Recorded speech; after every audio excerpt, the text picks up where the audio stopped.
Welcome to NCN news. నా పేరు ప్రశాంతి. బులెటిన్లో ముందుగా హెడ్లైన్స్ చూద్దాం.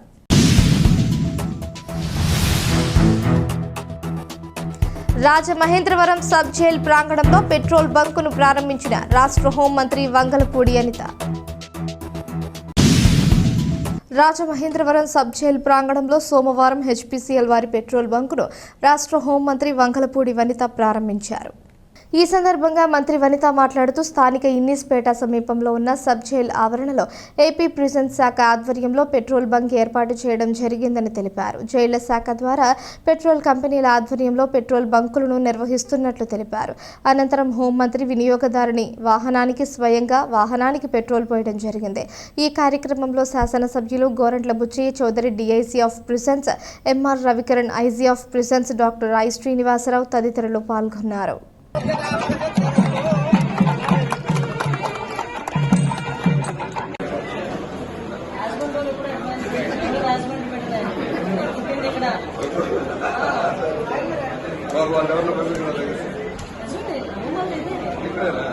మరి మీకు కోర్టు